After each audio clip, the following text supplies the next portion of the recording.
Clara adjusted her borrowed dress for the third time that evening. It was a simple navy blue, nothing like the designer gowns she saw everywhere in the ballroom.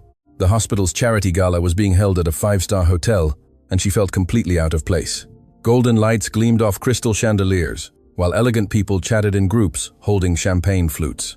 "I shouldn't have come," she murmured to herself, observing the important guests, renowned doctors, powerful entrepreneurs, politicians. Everyone there seemed to know everyone, except her. Clara picked up a glass of juice from the beverage table and decided to do what she did best: observe. That's when she noticed a man sitting alone, apart from everyone else, near one of the windows. He was in a wheelchair, with an upright posture and a distant gaze fixed on nothing. His impeccable suit contrasted sharply with the cold expression on his face. People passed him as if he were invisible. She felt a pang in her chest. She knew that kind of loneliness well. Before she could think twice, Clara walked over to him with a smile. "Hi, you don't know anyone here either?" she asked, stopping beside his chair. The man looked up, surprised. For a moment, he just stared at her, as if deciding whether she was worth responding to. "I know a few people," he said, his voice low and controlled. "Oh, lucky you," Clara replied, pulling up a chair to sit next to him. "I don't know anyone at all. I came because it's mandatory for hospital staff, but I feel completely out of my element." "Did you see the size of that chandelier? I bet it cost more than my entire apartment." He arched an eyebrow, almost a smile. "You work at the hospital?" he asked. "I'm a nurse. Clara. Nice to meet you." She extended her hand. He hesitated for a second before shaking it. "Thiago." "So, Thiago, what brought you to this boring gala?" Clara asked, leaning back in her chair naturally. "Obligation," he replied dryly. "I get it," she laughed. "Also forced to be here. At least we have that in common. You know what I find funny? Everyone here is talking about important things, investments, complex surgeries, and I just want to know if they're serving dessert." This time, Thiago couldn't hide the smile that touched the corner of his lips. "Are you always so direct?" he asked. "I try," Clara said, shrugging.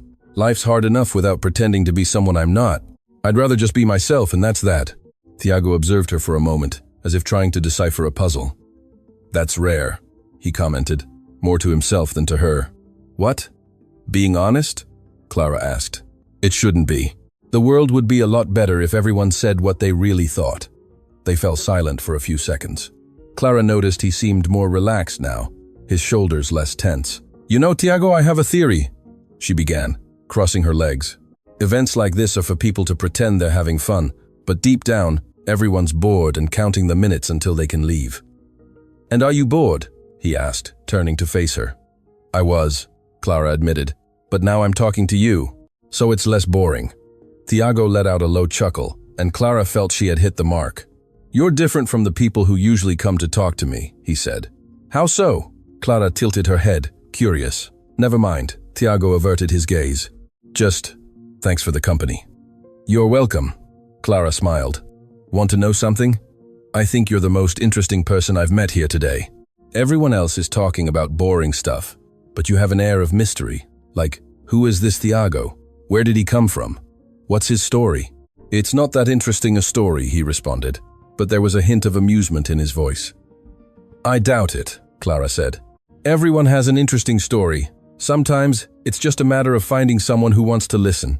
Thiago fell silent again, but this time, it was a comfortable silence. Clara realized he wasn't used to this kind of attention, this kind of simple, spontaneous conversation. The ambient music shifted to a softer melody, and Clara tapped her fingers on the armrest of her chair, following the rhythm. "Do you know how to dance?" she asked suddenly. Thiago stared at her as if she'd said the most absurd thing in the world. "Are you serious?" he asked, discreetly gesturing to his wheelchair. "Absolutely," Clara replied without hesitation. "Dancing isn't just about moving your legs, Thiago. It's about feeling the music, having fun. And I think you need to have a little fun." For the first time since arriving at the gala, Thiago felt something different. Perhaps it was curiosity. Perhaps it was the authenticity in the eyes of this strange woman who had decided to sit next to him. But there was something there he couldn't ignore. Clara stood up from her chair with a determined smile. Thiago watched her with a mixture of disbelief and curiosity. "Come on, I'm not taking no for an answer," she said, positioning herself behind his wheelchair. "Are you really going to do this?" Thiago asked, turning his head to look at her. "I'm already doing it," Clara replied, starting to push the chair toward the dance floor. Tiago felt immediate tension. People began to look in their direction, whispering to each other. He was used to stares, but always preferred to avoid them. "Clara, everyone's looking," he murmured. "So what? Let them look," she replied naturally. "We're not doing anything wrong. We're just dancing." When they reached the floor, Clara stopped the chair in a freer space and began to move around him, following the rhythm of the soft music playing. Her movements were simple, nothing elaborate, but there was an authentic lightness in each step. She spun, gently swayed her arms, and every now and then pushed the chair back and forth, creating an unexpected synchronicity. "See? We're dancing," Clara said, laughing as she completed a full circle around him. Tiago, even trying to maintain a serious expression, felt the corners of his lips curl. There was something absurdly liberating about the situation. She didn't pity him. She didn't treat him as if he were fragile or incapable. She was just there, having fun, without caring about others' judgments. "You're crazy," he said, but there was humor in his voice. "Most likely," Clara agreed, taking one of his hands and spinning around the chair again. "But you're smiling, so my mission is accomplished." And it was true. Tiago was smiling. Not a forced smile of courtesy, but a spontaneous smile he hadn't felt in a long time. Some couples on the floor looked on with curiosity, others with admiration. A gray-haired gentleman even gave a nod of approval. Clara didn't even notice. She was completely immersed in the moment, in the music, in the joy of doing something spontaneous. "You know, I'm not very good at dancing," Clara admitted, almost tripping over her own feet. "But it's the thought that counts, right?" "Your technique is questionable," Tiago teased, and she burst out laughing. "Questionable? I'd say disastrous," she agreed, "but at least it's fun." The music continued, and Clara began to make more exaggerated movements, dramatizing each step. She raised her arms like a classical ballerina, and then took an exaggerated bow, drawing laughs from Tiago. "You're doing this on purpose, aren't you?" he said, shaking his head. "Obviously," Clara replied, winking at him. "Someone needs to liven up this gala, and it's clearly not going to be any of these serious people here." Tiago looked around. She was right. Everyone seemed to be stuck in formal conversations, polite smiles, and calculated gestures. And there he was, in a wheelchair, dancing with a crazy nurse who had decided he deserved to have fun. "You know everyone here is talking about us, right?" Tiago commented. "Let them talk," Clara said, shrugging. "I bet they're dying of envy because we're having more fun than any of them." "Have you always been so confident?" he asked, genuinely curious. "No," Clara admitted, slowing her pace a bit. "But I learned that life's too short to worry about what others think. I work in a hospital, Tiago. I see people who are out of time, who would give anything for one more day, one more chance to dance, to laugh, to live. So I decided to live while I can." Tiago fell silent, absorbing her words. There was a deep wisdom hidden in all that spontaneity. The music began to fade, signaling the end. Clara took one last turn around his chair and stopped in front of him, taking a theatrical bow. "And so concludes our performance," she announced as if on a stage. Tiago applauded, and to his surprise, some people around them also applauded. Clara smiled, a little embarrassed now that the adrenaline was fading. "Thank you," Tiago said, and there was a sincere depth in his voice. "It's been a long time since I've had this much fun." "You're welcome," Clara replied, stepping back to stand beside his chair. "It was fun. You're a great dance partner." "I didn't even do anything," he pointed out. "Yes, you did. You agreed." "That's a lot," Clara said, grabbing a glass of water from a nearby table. "You know, Tiago, you should do this more often." "Dance with crazy nurses?" he joked. "No," Clara laughed. "Allow yourself to be happy. You have a beautiful smile. It would be a waste not to use it." Tiago felt something strange in his chest, a mix of gratitude and interest. Who was this woman who had entered his life out of nowhere and, in a matter of minutes, had made him feel alive again? "I really need to go," Clara said, checking her watch. "I have an early shift tomorrow, and if I don't get at least a few hours of sleep, I'll be a terrible nurse." "Of course," Tiago said, trying to hide his disappointment. "It was really good to meet you, Tiago." Clara extended her hand again. "Thanks for saving me from boredom." He squeezed her hand, feeling the warmth and firmness of her grip. "The pleasure was all mine, Clara." She gave a final smile and began to walk away, waving as she headed towards the exit. Tiago watched her until she disappeared among the guests, feeling that something had changed that night. Something he couldn't name, but that he definitely didn't want to forget. After a full Sunday shift spent thinking about the man from the gala, Clara arrived at the hospital on Monday morning, with the same old exhaustion. She tied her hair into a messy bun, put on her white lab coat, and headed to the third-floor nursing station. "Good morning, Clara." Renata, a colleague, greeted her with a strange smile on her face. "Good morning," Clara replied, picking up the clipboard with patient information. "Everything okay?" "More than okay. You won't believe what's happening here today," Renata said, practically vibrating with excitement. Clara raised her eyebrows. "What? Are they finally fixing the air conditioning in the pediatric ward?" "Better than that?" Renata leaned closer, lowering her voice as if to tell a state secret. "Tiago Velázquez is visiting the hospital today. He's coming personally." Clara's heart skipped a beat. "Tiago Velázquez?" she repeated, trying to sound casual. "Yes, the billionaire. He's the hospital's biggest donor, Clara. The entire new oncology wing was funded by him. People say he's discreet, almost never shows up, but today he decided to come," Renata explained, speaking quickly. "The board is in a panic. Everyone wants to make a good impression." Clara felt the ground disappear beneath her feet. Tiago, the man she had danced with at the gala, the man she had treated with such informality, making jokes about expensive chandeliers and dragging him onto the dance floor, was a billionaire, one of the richest and most influential men in the country. "Clara, are you okay? You've gone pale," Renata asked, concerned. "I'm fine," Clara lied, swallowing hard. "Just didn't sleep very well." "Well, spruce yourself up a bit. He should be passing by here soon. Who knows, maybe you'll get noticed." Renata winked and left, leaving Clara alone with her swirling thoughts. Clara leaned against the wall, trying to process the information. Tiago Velázquez. She had mentally searched for his name, and now everything made sense. His posture, the impeccable suit, the way people avoided him at the gala. It wasn't because he was in a wheelchair. It was because he was too important, too intimidating. "I called him mysterious," she murmured to herself, running her hands over her face. "I dragged a billionaire onto the dance floor." Before she could hide in a supply closet, she heard movement in the hallway. Formal voices, hurried footsteps. Clara turned and saw a small group of people approaching. At the front, in his wheelchair, was Tiago. He wore an impeccable gray suit, his hair perfectly styled. Beside him, a middle-aged man with a briefcase, probably his assistant, and behind them, the hospital director, Dr. Mariana Cunha.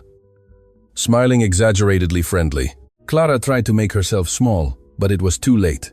Tiago's eyes met hers, and for a fraction of a second, she saw surprise on his face. The entourage stopped right in front of the nursing station. "Here we have our dedicated nursing team," Dr. Mariana said, gesturing. "Exceptional professionals who care for our patients with excellence." Tiago didn't take his eyes off Clara. She felt her face flush. "Dr. Mariana," Tiago said, interrupting her speech. "May I speak with the nurse over there for a moment?" He pointed discreetly at Clara. The director looked at Clara with surprise, then turned back to Tiago with an even wider smile. Of course, of course. "Clara, please come here." Clara felt all the nurses at the station looking at her with curiosity. She approached, trying to appear professional, but inside she was in total panic. "Good morning, Tiago," she said, maintaining the informal tone they always used. "Good morning, Clara," Tiago replied, and there was a slight smile at the corner of his lips. "May we speak in private?" Dr. Mariana practically pushed Clara forward. "Of course. Use the meeting room there. Make yourselves comfortable." Tiago headed to the indicated room, and Clara followed him, feeling the curious stares of all her colleagues burning into her back. When the door closed, silence weighed heavily between them. "So," Tiago began, turning his chair to face her. "Nurse." "So," Clara repeated, crossing her arms defensively. "Billionaire." Tiago let out a low laugh. "Are you mad at me?" "Not exactly mad," Clara admitted, "but embarrassed. I treated you like a normal person." "And that's bad?" he asked, arching an eyebrow. "No. I don't know." Clara shook her head. "Tiago, I made you dance with me. I pushed you around the dance floor like you were, I don't know, my friend from the neighborhood. And you think I didn't like that?" Tiago asked, leaning forward. "Clara, you were the first person in years who treated me exactly like that, like a normal person. Not like someone to pity, not like someone to impress or flatter. You just were yourself." Clara felt the tightness in her chest ease a little. "Really?" "Really," Tiago confirmed. "That night was special for me. That's why I asked to speak with you. I wanted to thank you personally." "You don't need to thank me," Clara said, sitting in the chair opposite him. I just wanted to keep you company. You looked lonely. I was lonely, Tiago admitted. And you changed that, even if only for a few hours. Clara smiled, feeling the tension disappear. Well, now I understand why everyone at the gala avoided you. They were intimidated. And you weren't? He asked. I didn't know who you were, Clara shrugged.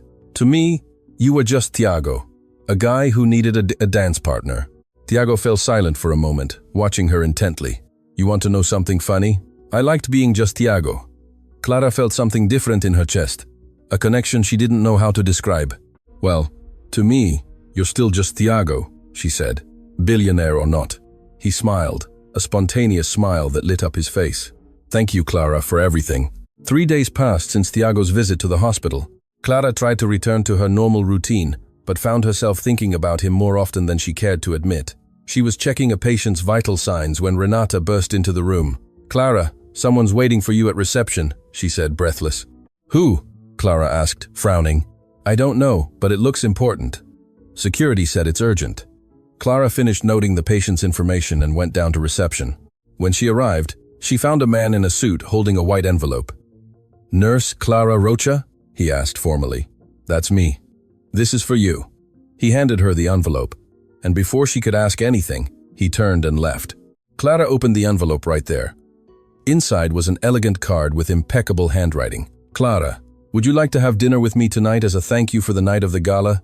My driver can pick you up at 7 p.m. if you accept. Tiago. She reread the message 3 times, her heart racing. This is real, she murmured to herself. That afternoon in her small apartment, Clara looked at her closet and realized she had absolutely nothing appropriate to wear to dinner with a billionaire. But then she remembered her own words at the gala. Life was too short to pretend to be someone she wasn't.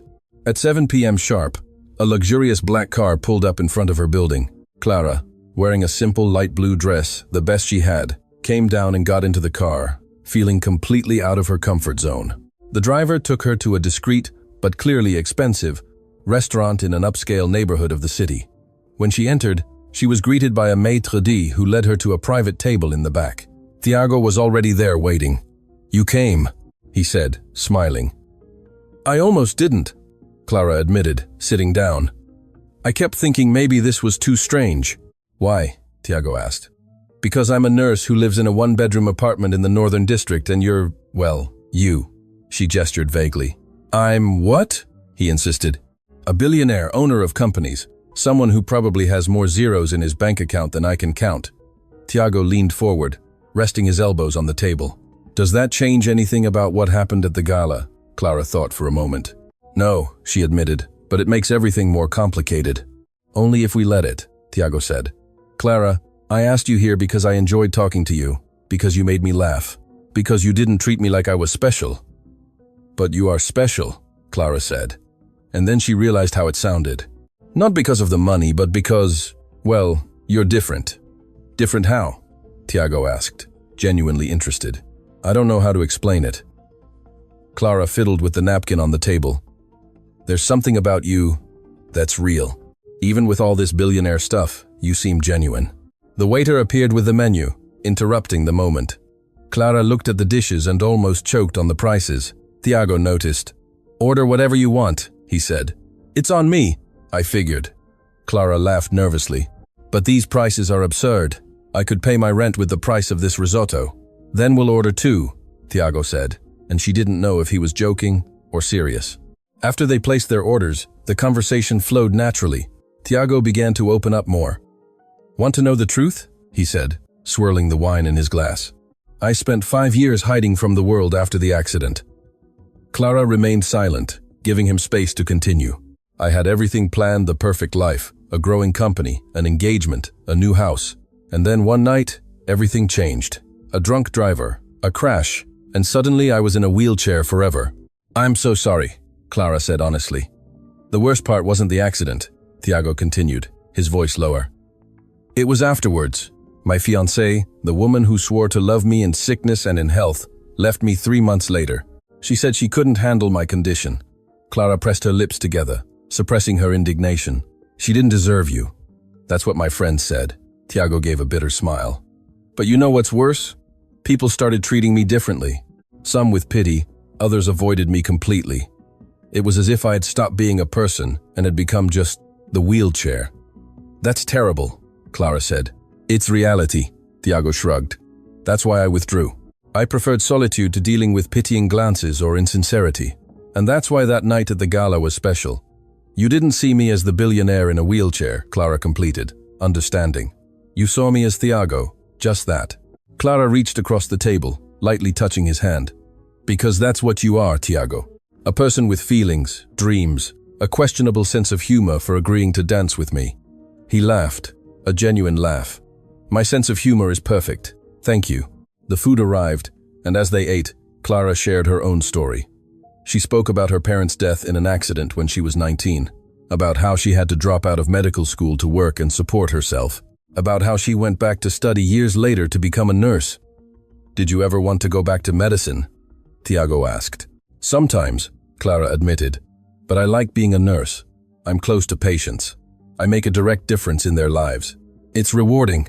You're admirable, you know, Tiago said, and there was recognition in his voice. I just do what needs to be done, Clara replied, a little embarrassed.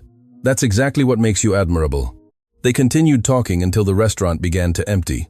When Clara checked her watch, she realized it was past midnight. I need to go, she said reluctantly. I have an early shift tomorrow. Of course, Tiago said, but she noticed the disappointment in his eyes. On the way to the car, Clara was certain that something had changed between them. It was no longer just curiosity or gratitude. A real connection was forming. Thanks for dinner, she said when they arrived in front of her building. Can we do this again? Tiago asked, hopeful. Clara smiled. I'd love to. When she entered her apartment that night, Clara found herself smiling alone. Perhaps it was complicated. Perhaps they came from completely different worlds. But for the first time in a long time, she thought it was worth the risk. 2 weeks passed since that dinner. Tiago and Clara began to meet whenever his packed schedule and her shifts allowed. He took her to an art museum she had never visited, a botanical garden hidden in the city, even a classic movie theater where they watched an old film. Clara, in turn, took him for corn dogs at a local fair, for walks in a public park where children played, showing him the simple pleasures he had forgotten. But not everything was rosy. Clara began to notice changes in her colleagues' behavior, conversations that abruptly stopped when she approached, sidelong glances, whispers in the hallways. Did you hear she's dating Tiago Velasquez? Clara overheard someone comment in the locker room without realizing she was there. I bet she's after his money, another voice replied. Poor nurse, billionaire in a wheelchair. It's obvious. Clara felt as if she had been punched in the stomach. She left the locker room without a sound, but the words echoed in her head for the rest of her shift. When she got home that night, she found a message from Tiago. Free Saturday afternoon? I want to introduce you to some people. Clara replied yes, but a knot of anxiety formed in her stomach. On Saturday, Tiago's driver picked her up and took her to an enormous mansion in a gated community.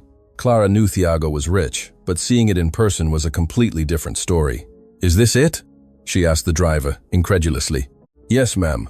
Mr. Velasquez's residence. Tiago was waiting at the entrance, smiling. Welcome to my home, he said. This isn't a home, Tiago. It's a palace, Clara replied, looking around in awe. He chuckled. Come, there are some people I want you to meet. Inside the house, Clara was introduced to 3 people Tiago described as family.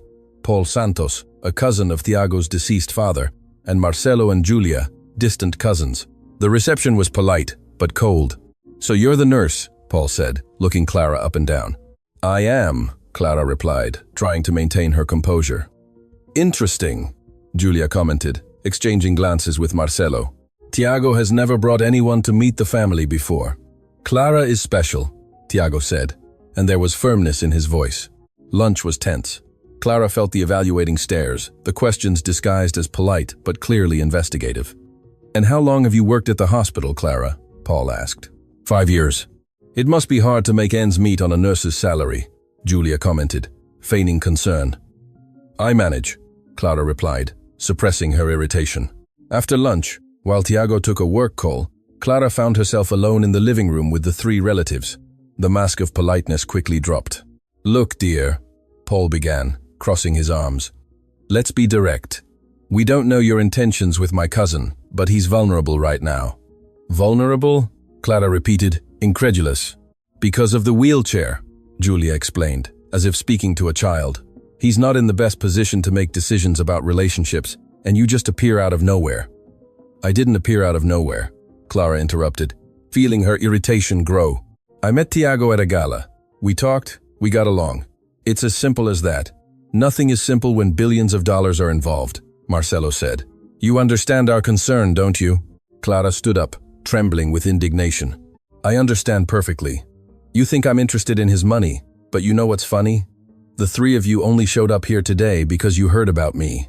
Tiago told me you barely visit him, so don't talk to me about caring for him when you yourselves don't." The silence that followed was deafening. Tiago returned at that moment, immediately sensing the tension in the air. "What's going on here?" he asked. "Nothing," Paul said quickly. "Just getting to know Clara better." But Tiago wasn't naive. He looked at Clara, saw the expression on her face, and understood. "Clara, let's take a walk," he suggested. She felt anxious to get out of there. When they were alone in the garden, Tiago sighed. "They said something, didn't they?" Clara didn't want to lie. "They think I'm with you for your money." "I figured." Tiago ran a hand over his frustrated face. "They've always been like this. Only show up when they want something, or when they think someone might threaten their inheritance." "You don't have to defend me to them," Clara said, sitting on a bench. "But I want to." Tiago positioned himself beside her. "Clara, I don't care what they think. I know who you are." "But it's hard, Tiago," Clara admitted, feeling her frustration overflow. "At the hospital, people are talking behind my back too, saying I'm taking advantage of you. It's like no one can believe I could genuinely like you." Tiago took her hand. "Do you genuinely like me?" Clara looked at him. "I like you very much, but this is getting too complicated." "I know," Tiago said, "but I don't want to lose you because of gossip or my greedy family. What if it becomes unbearable?" Clara asked, her voice low. "Then we face it together," Tiago replied with conviction. "Clara, you made me start living again. You reminded me that there's more to life than money and business. I won't let anyone ruin that." Clara wanted to believe him. She wanted to believe they could overcome all the differences and judgments. But deep in her heart, a small voice whispered that maybe this was too big for her. "Let's take it slow," she finally said. "One day at a time." Tiago agreed, squeezing her hand. "One day at a time." But as they walked back into the house, Clara couldn't ignore the hostile stares of Tiago's relatives. She knew that battle was just beginning. The question was, would she be strong enough to face it? After that tense day at Tiago's house, they decided to meet in a neutral place, away from judging eyes. Tiago chose a small, cozy coffee shop, far from the city center, where no one knew them. Clara arrived first, ordered a cappuccino, and chose a table in the corner. When Tiago entered, she noticed he looked different, more serious, more thoughtful. "Hi," she said when he approached. "Hi, Tiago," he replied, positioning his chair across from her. "Thanks for coming." "Of course, you seemed like you needed to talk." Tiago looked at the coffee cup the waiter brought as if preparing for something difficult. "I need to tell you some things about myself, about my past. You deserve to know who you're getting involved with." Clara placed her cup on the table, giving him her full attention. "I'm listening." Tiago looked out the window for a moment before beginning. "The accident happened 5 years ago. I was coming back from a business meeting late at night. A drunk driver ran a red light and hit my car head-on. The doctor said I was lucky to survive, but at that moment, lying in that hospital bed, finding out I would never walk again, I didn't feel lucky." Clara remained quiet, feeling the pain in his voice. "I was 28, Tiago continued. "I had just taken over as president of the company my father built. I was engaged to the woman I thought would be the love of my life. I had bought a house, planned a honeymoon in Europe. Everything was perfect. And then, in one night, it all fell apart." "Your fiancée," Clara began. "Camila," Tiago said the name with some difficulty. "She stayed with me for the first few months. And, at the hospital, she said all the right things. But I saw in her eyes pity, fear, frustration. When I was discharged and started rehabilitation, she began to disappear. Work commitments, trips, always some excuse." Clara bit her lip, suppressing her anger, but let him continue. 3 months after the accident, she showed up at my apartment and said she couldn't do it anymore. That she had tried, but wasn't strong enough to deal with my condition. She gave me back the engagement ring and left. Just like that. "Tiago, I'm so sorry," Clara said, reaching her hand across the table. He took her hand, interlacing their fingers. "The worst part wasn't the breakup. It was what came after. I started to notice that people treated me differently. Friends who used to invite me to parties, to play soccer, to travel, simply vanished. They didn't know how to deal with me. Some sent messages now and then, but it was always that superficial, pity-filled stuff. They didn't deserve your friendship, Clara said firmly. I know that now. Thiago gave a sad smile, but at the time, it hurt a lot. I withdrew from everyone. I immersed myself in work, in companies, in numbers. It was easier to deal with spreadsheets than with people. Clara squeezed his hand. And it was like that for the last 5 years. Alone. More or less. I had employees, drivers, people who worked for me, but real friends. People who cared about me as a person, not as a boss. No one, Thiago admitted. I built a wall around myself. I decided it was better to be alone than to risk being rejected again. Until the gala. Until you, Thiago corrected, looking into her eyes. Clara, you have no idea what that night meant to me. You didn't see me as a man in a wheelchair. You didn't treat me with pity or that forced politeness. You were just you, spontaneous, funny, real. Clara felt her eyes sting. I just did what was right. No one deserves to be alone at a party. But you did more than that, Thiago insisted. You reminded me that I'm still a person, that I can still laugh, have fun, feel. I had forgotten that. There was a moment of comfortable silence between them. Clara gathered her courage and decided to share her own pain. I understand more than you imagine, she began. I lost my parents when I was 19. They were coming back from a weekend trip when a truck lost control on the highway. It was instantaneous, the doctors said. At least they didn't suffer. Thiago squeezed her hand tighter. I was an only child, Clara continued, her voice choked. Suddenly, I was completely alone in the world. No family, no support, nothing. I had to drop out of medical school because I couldn't afford it. I worked 3 jobs at the same time, just to pay the rent. Clara, Thiago murmured. They were difficult years, she admitted.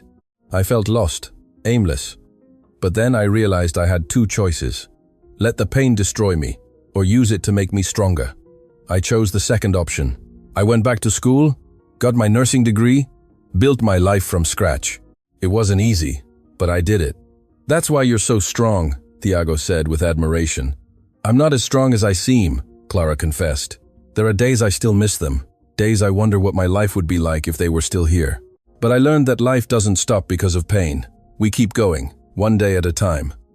Thiago fell silent for a moment, absorbing her words. We've both been through a lot, he finally said. We have, Clara agreed. But we survived, and I think that says a lot about who we are. Thiago looked at her with an intensity that made her heart pound. Clara, I need to tell you something, and I need you to be completely honest with me. Okay? She said, feeling anxiety grow. I'm falling in love with you, Thiago confessed. But I'm afraid that you're with me out of pity. Afraid that you see me as a project, someone who needs to be fixed or cared for. I don't want to be another patient for you. Clara felt her emotions overflow. Thiago, look at me, she asked. And when he met her eyes, she continued, I don't pity you. You're not a patient to me. You're an incredible man, intelligent, funny, who happens to be in a wheelchair. That doesn't define who you are. What attracted me to you wasn't the chair, wasn't the money, wasn't any of that. It was you, the way you talk, your rare but spontaneous smile, the way you truly listen to me. Are you sure? Thiago asked, vulnerable. I am, Clara said, without hesitation. I'm falling in love with you too, Thiago, and it scares me because I know it won't be easy, but I also know it's worth trying. Thiago brought her hand to his lips and kissed her fingers gently. Thank you for being honest with me. I always will be, Clara promised. They stayed there for another hour, talking about everything and nothing at the same time, sharing memories, dreams, fears.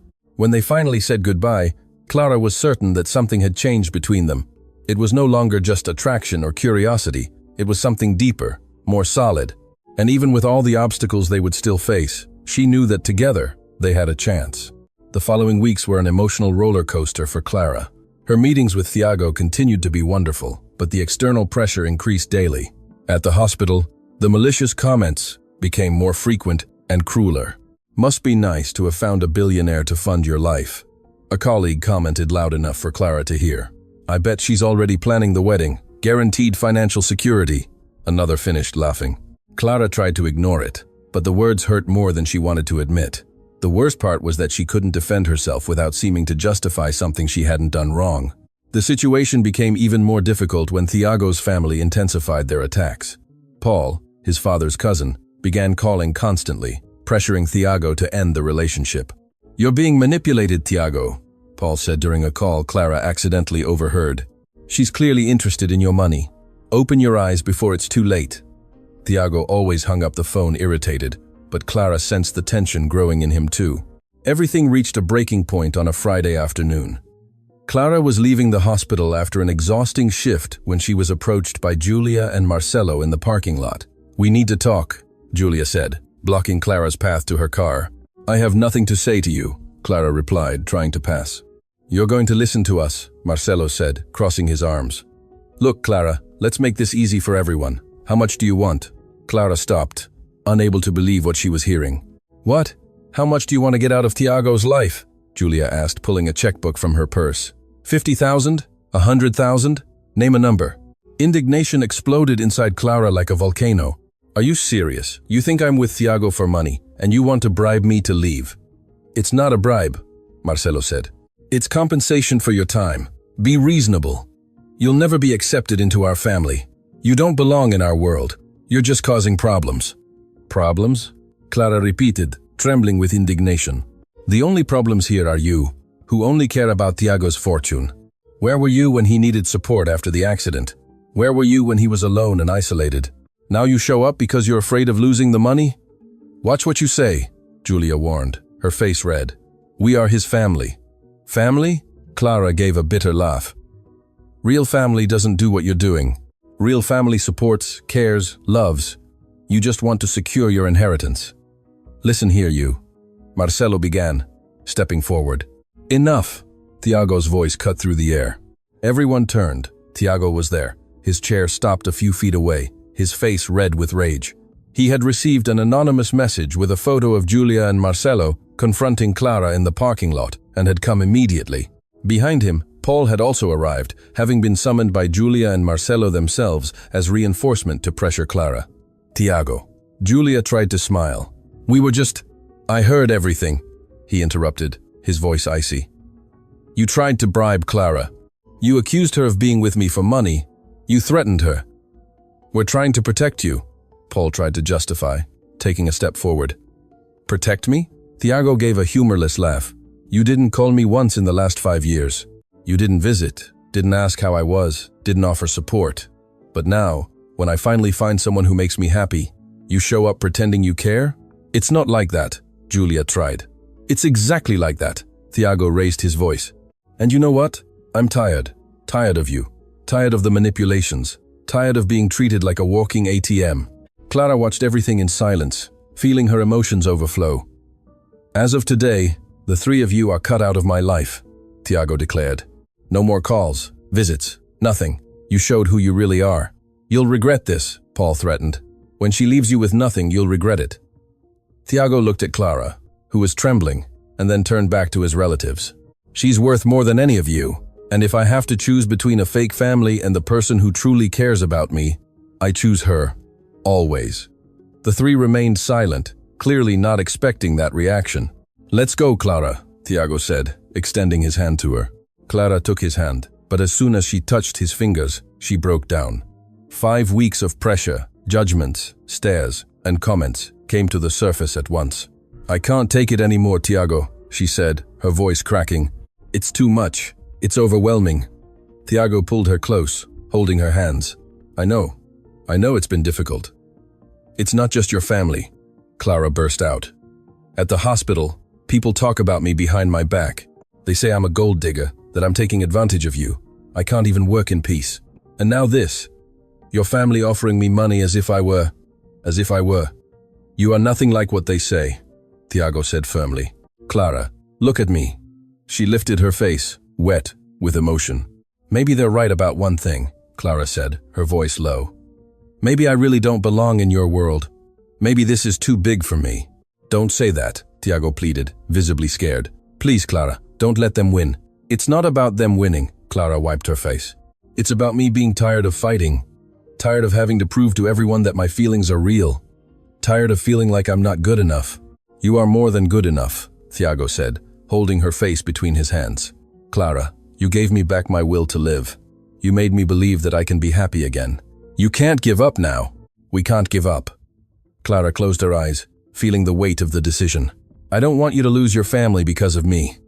They were never my real family, Thiago said. Real family is who stays when everything falls apart. Real family is who loves you for who you are, not for what you have.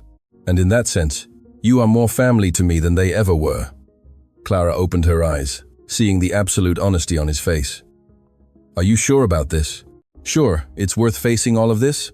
I'm sure about you, Thiago responded without hesitation. I'm sure about us. The rest we'll face together, one day at a time. Remember? Clara managed a weak smile, feeling her determination return.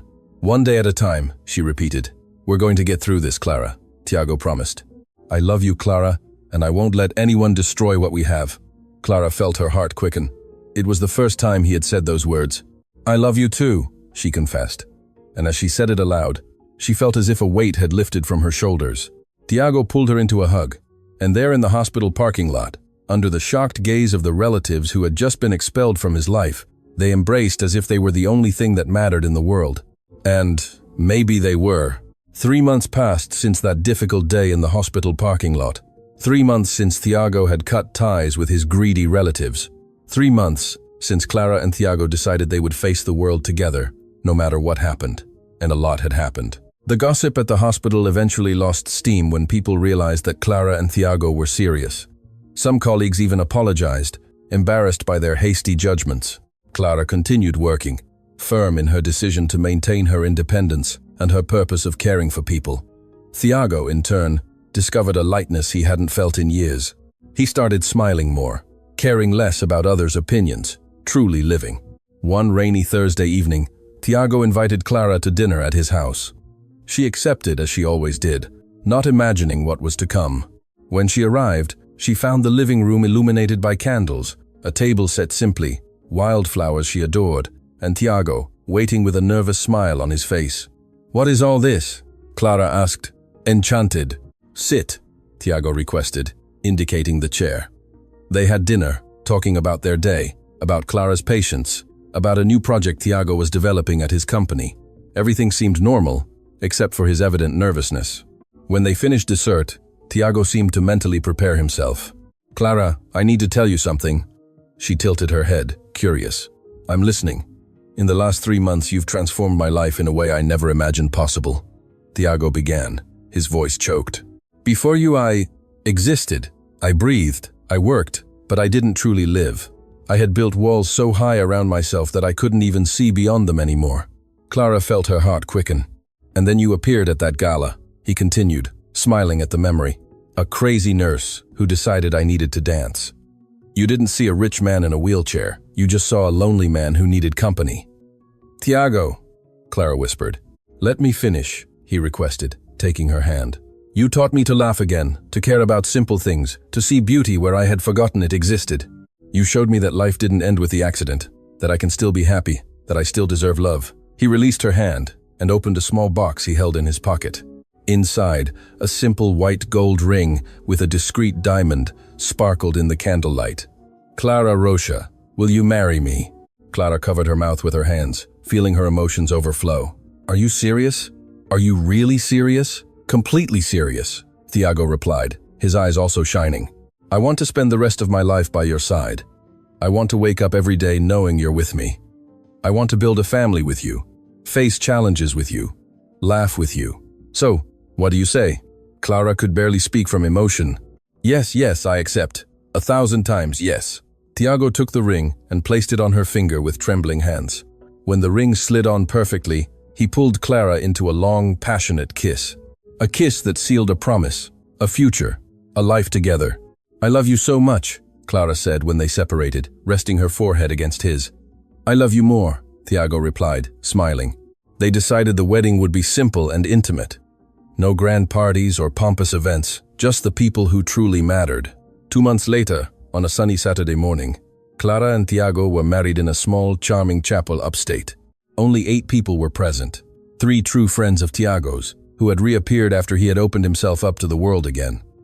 4 close colleagues of Clara's from the hospital, and the priest who would conduct the ceremony. Clara wore a simple but elegant white dress that she had chosen herself. Tiago was impeccable in a navy blue suit. When she entered the chapel to the sound of soft music, Tiago felt emotions overwhelm him. "You look beautiful," he said when she reached him. "You too," Clara replied, smiling. The priest began the ceremony with words about love, partnership, and commitment. When it was time for the vows, Tiago took Clara's hands. "Clara, today I promise to love you every day, in easy times and in difficult ones. I promise to respect you, support you, and make you laugh even when you're tired. I promise to be your partner, your best friend, your safe harbor. Thank you for teaching me to live again, for believing in me when I didn't believe in myself. You are my miracle." Clara needed a moment to compose herself before speaking. "Tiago, I promise to be by your side at all times. I promise to love you not despite who you are, but exactly for who you are. I promise to build a life based on honesty, respect, and partnership. You showed me that true love exists, that it's worth taking risks, that together we can face anything. You are my gift, my love, my home." The priest smiled. "I now pronounce you husband and wife. You may kiss the bride." Tiago pulled Clara into an emotional kiss, and the few guests applauded and celebrated with them. After the ceremony, there was a simple lunch at a cozy restaurant. They shared stories, toasted to the future. It was everything Clara and Tiago needed. People who truly loved them, celebrating their love. Late that afternoon, they departed for a week-long honeymoon in a quiet coastal town. Nothing luxurious or extravagant, just a place where they could be together, away from everything and everyone. On their first night, sitting on the porch of the small cottage they had rented, watching the sea under the moonlight, Clara rested her head on Tiago's shoulder. "Do you regret anything?" she asked. "Regret what?" Tiago asked, surprised. "Cutting off your family, choosing this path with me?" Tiago turned to face her. "Clara, I didn't lose a family when I cut ties with them. I gained a family when I found you. And no, I don't regret absolutely anything. You are the best choice I have ever made in my life." Clara smiled, her heart overflowing with happiness. "I don't regret anything either, not the judgments, not the difficulties. Everything was worth it to get here." Tiago raised the wine glass he held. "A toast." "To what?" Clara picked up hers.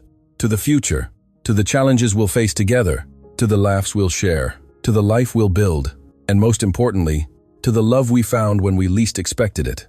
Clara clinked her glass against his. "To our love, forever." "Forever," Tiago repeated. They sipped their wine in comfortable silence, watching the waves break on the beach. There, in that perfect moment, Clara thought about how unpredictable life was. 6 months ago, she was just a lonely nurse at a boring gala. Today, she was the wife of the man she loved, ready to start a new chapter. Tiago, in turn, thought about how foolish he had been to close himself off from the world for so long. He had almost lost this, almost let fear and pain steal his chance at happiness. But then, Clara had appeared with her spontaneous smile and her courage to drag him onto the dance floor, and everything had changed. "What are you thinking about?" Clara asked, noticing the smile on his face. "How lucky I am," Tiago replied. "Of all the people at that gala, you chose to sit next to me." "It wasn't luck," Clara said. "It was destiny. We were meant to find each other." "Do you believe in destiny?" Tiago asked. "Now I do," Clara responded, kissing him softly. And there, under the stars, with the sound of the sea in the background and the future ahead, Clara and Tiago toasted the life they had chosen together. A life based on true love, mutual respect, and the certainty that no matter what came, they would face it side by side, forever.